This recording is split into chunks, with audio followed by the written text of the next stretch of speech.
आप बिना हिचके आप वीडियो पर आए हैं तो आपको बहुत ही बढ़िया से हम समझाएंगे। तो चलिए, सबसे पहले दिया गया है ना, क्या बोलता है कि निम्नरेखित समीकरणों के युग्म में से कौन से युग्म संगत है या असंगत है, ये बताना है। कौन से युग्म संगत है और कौन असंगत है, पहला प्रश्न तो ये किया है। और दूसरा में कहा है कि यदि संगत है तो ग्राफीय विधि से हल कीजिए। ठीक है, बता देना है पहले कि संगत होगा क्या असंगत, और उसके बाद में जो संगत होगा उसको ग्राफीय विधि से हल करेंगे, और जो संगत होगा ही नहीं उसको क्या हल होगा ही नहीं। ठीक है, तो चलिए, संगत हल होगा उसी को हम लोग हल करेंगे। और चलिए ध्यान से सिर्फ देखिएगा, आगे आप पढ़े होंगे, अगला वीडियो आप देखे होंगे तो ये वीडियो भी आपको बहुत बढ़िया समझ में आ जाएगा। अन्यथा पहले वाला वीडियो देखिए, तभी आपको बढ़िया समझ में आने वाला है। ठीक, और नहीं तो फिर भी आपको समझाएंगे, लेकिन लास्ट तक आपको बढ़ना पड़ेगा। समझ गए? तो चलिए आइए समझते हैं। सबसे पहले दिया गया है, चलिए एक से गुणांक कुछ नहीं तो एक तो है ना, तो लिख सकते हैं कि 1/2 बराबर, यहाँ y के गुणांक भी कुछ नहीं है तो 1/2 इसका भी हो जाएगा, और 5/10। देखिए हम क्या किए, डायरेक्ट आपको a1/a2 b1/b2 बराबर c1/c2 में बैठा दिए। मतलब a1 का मान जो है समीकरण फर्स्ट मिलेगा, समीकरण फर्स्ट तो ये है, तो a1 का मान x के गुणांक क्या है, 1 है, तो दे दिए 1। चलिए, और a2 का मान 2 था तो 2 दे दिए ना, नीचे a2 होता है ना, होता है। चलिए b1, तो b1 का मान क्या है, तो y के गुणांक कितना है, 1 है, तो 1 दे दिए। और b2 का मान क्या है, तो 2 है, तो 2 दे दिए। चलिए, c1 का मान क्या है, 5, और c2 का मान 10, बैठा दिए। समझ में आ रहा है ना? इसी तरह से आई आप देखेंगे इसको, तो 5 दूना 10 ये भी कटेगा, मतलब कि 1/2 बराबर 1/2 बराबर 1/2 होगा। समझ में आ रहा है ना? बिल्कुल। आप देखिए ध्यान से, आप देखिएगा अगर, तो ये कौन से रेखा को दर्शाता है, तो आपको पता है कि ये होगा संगत। संगत तो होगा बिल्कुल, काहे कि एकरा हल होगा, अनेक हल होगा। इसका रेखा जो गुजरेगा समपाती गुजरेगा। कैसा गुजरेगा? समपाती। और हल जो होगा से कितना होगा, अनेक हल होगा, तो ये तो संगत होगा, समपाती संगत लिख सकते हैं ना। चलिए, अब हम लोग आगे देखेंगे इसको, ये तो संगत हो गया, इसको ग्राफीय विधि से हल करेंगे और करेंगे, ध्यान से देखिएगा आप सिर्फ। ठीक है, चलिए तो आप देखें देते हैं, इसको भी देख लेते हैं। तो इसको देखेंगे, ध्यान से देखिएगा, समझ में आ जाएगा। आइए, तो x बटा माने कि 1/3 बराबर -1/-3 बराबर 8/16, यही है ना।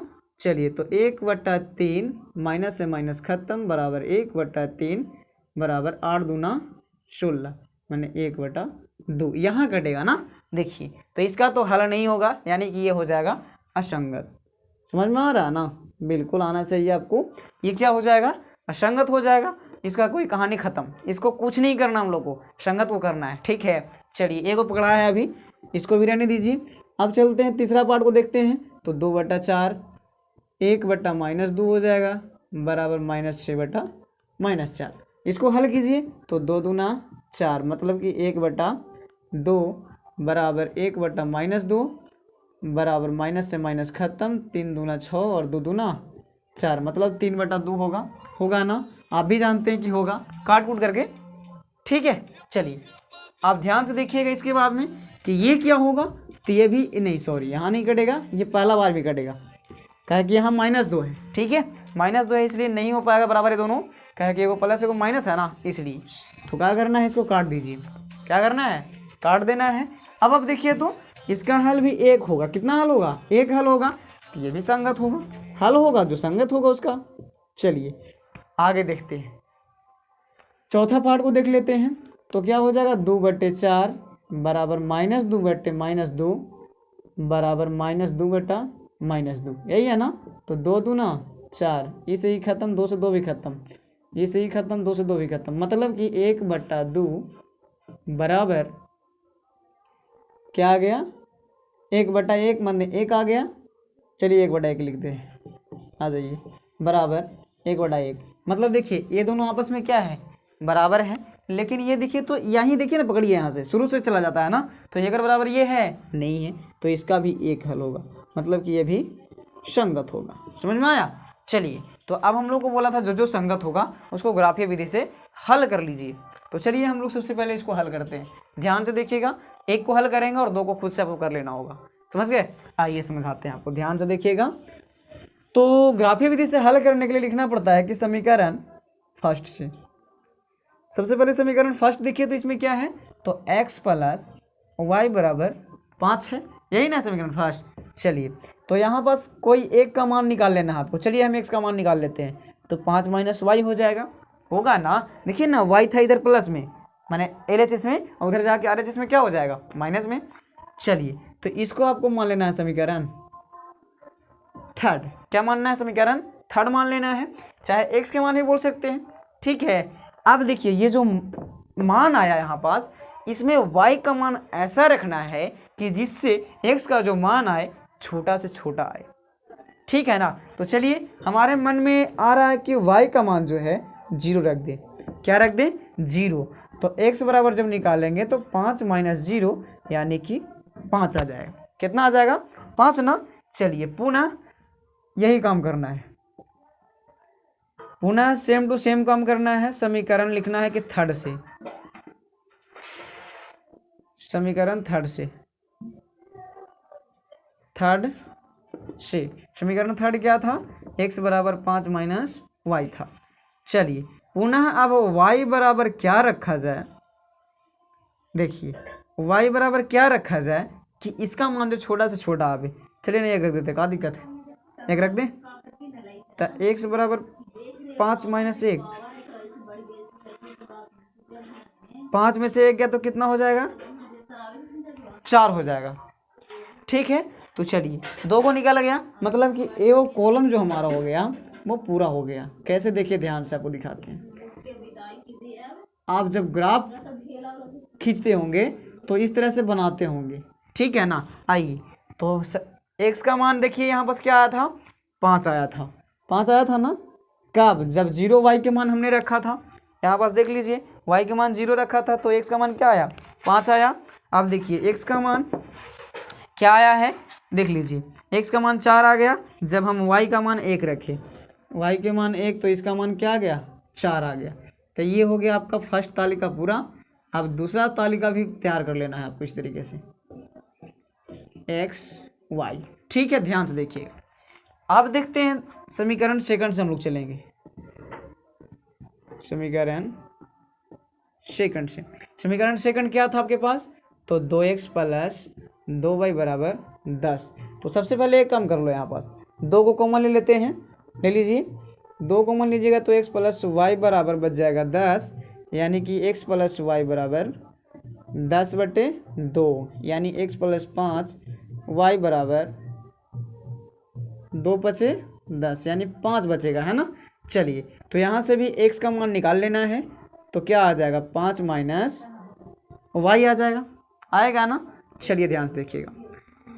तो कहते हैं कि अगर हम y बराबर रख दें, कितना रख दें बताइए आप लोग, ठीक है। छोटा छोटा मान लाने के लिए y बराबर हम 5 रख दें, चलिए रख देते हैं। तो जब y के मान 5 रखें, ठीक है, तो कितना आ जाएगा, देख लीजिए 5 माइनस 5, तो x बराबर क्या आ जाएगा, 0। देखिए यहाँ पास हम, ऐसा नहीं है कि हम आंसर कहीं से देख करके बना रहे हैं, आपको ये देखना है कि सबसे छोटा मान क्या रखा जाए कि आए। आप यहाँ पास 5 की जगह पर 4 भी रख सकते थे, कोई दिक्कत नहीं है, आप रख सकते हैं बेफिक्र होकर के, ठीक है। आप 1 भी रखिए, 2 भी रखिए, लेकिन आपको ग्राफ में सही ढंग से खिंचाना चाहिए, जगह रह सके ऐसा मान रखना है, ठीक है। आइए आगे आप देखिए, x बराबर 0 आ गया ना, तो 0 रख दीजिए। y बराबर कितना रखे थे, तो 5 रखे थे ना पहला बार में, ठीक है, इस तरीके से। उसके बाद में फिर चलेंगे समीकरण थर्ड से, सॉरी समीकरण थर्ड से नहीं, समीकरण यहाँ तैयार हुआ था फोर्थ ना, देख लीजिए समीकरण, इसको मान लीजिएगा फोर्थ, ठीक है। अब समीकरण IV से चलेंगे हम लोग, ठीक है। IV से जब चलेंगे तो देख लीजिए क्या था समीकरण IV, तो x बराबर 5 माइनस वाई, तो y बराबर मान लिया जाए हम 3 रख देते हैं, क्या दिक्कत है, जो मन करे वो आप रख सकते हैं। तो x बराबर 5 माइनस 3, यानी कि x बराबर 2 आ गया। कितना आ गया, 2। जब y बराबर 3 रखें तो x बराबर 2 आ गया। अब इसको हम लोग ग्राफ खींचना है, क्या खींचना है, ग्राफ खींचना है। तो चलिए ग्राफ खींच देते हैं, 1 2 3 4 5 6,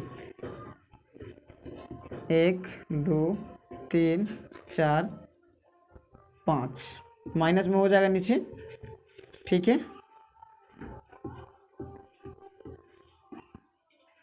1 2 3 4 5 6, 1 2 3 4 5 6, minus minus minus minus minus. देखिए यदि हम इसको बोलते हैं वाई अक्ष, क्या बोलते हैं, वाई अक्ष, और इसको बोलते हैं एक्स अक्ष। ठीक है, ये हो गया, माने कि देखिए डैश की ओर जाएगा माइनस, और बिना डैश की माने कि दायां साइड अगर चलते हैं आप तो क्या हो जाएगा प्लस में, और ऊपर भी प्लस में होता है और नीचे माइनस में, और बायां साइड माइनस में। चलिए तो यार इसको देखना है, सबसे पहला समीकरण को देखिए क्या है, तो 5 और 0 माने x के मान 5 और y के मान 0, तो x के मान 5 कहाँ है, x में प्लस 5 कहाँ मिलेगा, तो आपको यहाँ मिलेगा, और 0 ने बोल रहा है 5 और 0 का मिलान बिंदु, तो 5 और 0 का मिलान बिंदु यही होगा, क्या होगा, यही होगा। चलिए उसके बाद में खोजता है, x अक्ष में 4 खोजना है और y अक्ष में 1 खोजना है। चलिए तो x अक्ष में 4 खोज लीजिए, तो 4 यहाँ है, और y अक्ष में क्या खोजना है, तो 1 खोजना है, तो y अक्ष में प्लस 1 देख लीजिए, तो यहाँ से आ जाएगा 4, यहाँ पास कटान बिंदु। ठीक है, तो कटान बिंदु को ही लेना है आपको। चलिए तो ये ऐसे इस तरह से मिल जाएगा, दिख रहा है ना, आपको दिखना चाहिए। ठीक, इस तरह से एक रेखा गुजरेगा। अब चलेंगे समीकरण सेकंड से देखते हैं, ध्यान से देखिएगा। तो 0 और 5 ना, x अक्ष में 0 y अक्ष में 5, तो आप देख लीजिए 0 और 5 y अक्ष में, देखिए x अक्ष में 0 तो यही ना हो जाएगा, 0 का मूल बिंदु का निर्देशांक 0 0 होता है। ठीक है, चलिए आप देखिए y अक्ष में 5 बोल रहा था, x अक्ष में 0, तो 0 तो x अक्ष के यहीं होगा, और y अक्ष में 5 कहाँ होगा, तो यहाँ होगा, है ना। चलिए यहाँ पास होगा। ठीक है, आइए उसके बाद में खोज रहा था x में 2 और y में 3, तो x में 2 कहाँ है, यहाँ है, और y में 3 कहाँ है, तो यहाँ है, मतलब कि इसका जो कटान बिंदु आएगा यहाँ पास, है ना। चलिए तो इस ये कैसे खींचाएगा, तो देख लीजिए यहाँ है, मतलब इसी पे आ जा रहा है ना। चलिए देख लीजिए आराम से, ये वाला बिंदु और ये वाला बिंदु दोनों एक के पर है कि नहीं, जिस तरह से ये खिंचाया रेखा उसी पे ये भी मिल जा रहा है, मतलब इधर से भी और इधर से भी, मतलब कि एक के पर दोनों रेखा जा रहा है, इसलिए ना हम बोले कि संपाती होगा। संपाती में अनेक हल होगा, कहीं आपको हल पता नहीं चलने वाला है कि इसका हल क्या होगा। ठीक है, यहाँ भी हल है, जहाँ भी मिल रहा है आपको दिख रहा है, सब जगह सटा हुआ है, तो अनेक हल होवे करेगा। ठीक है ना, तो आशा करते हैं यही वीडियो आपको समझ में आया होगा। तो ग्राफ खींच करके इसको अनेक हल है, तो आप हल कर दिए ना, तो इसका अनेक हल होगा, डायरेक्ट लिख देना है कि इसका हल जो होगा अनेक होगा। ठीक है, आइए तो इस समीकरण को भी दर्शा देना है, समीकरण दोनों तो यही दर्शाएंगे। तो x प्लस वाई बराबर क्या था, 5 था, और एक था 2x plus 2y, 2x plus 2y बराबर 10, यही दो समीकरण है जिसका हल अनेक होगा। तो आशा करते इस तरह से आपको बना देना है। ठीक है, सबसे पहले अपने मन से मान रख करके निकाल लेना है x y के मान, और मान को पुट कर देना है। तो आशा करते हैं यही वीडियो आपको समझ में आया होगा, तो मेरे चैनल को सब्सक्राइब करें, लाइक करें और शेयर करें। और अगर ये ग्राफ नहीं समझ में आया है तो आपको हम फिर से पुनः ग्राफ का एक वीडियो लाएंगे, जिसमें आपको बहुत ही बारीकी तरीके से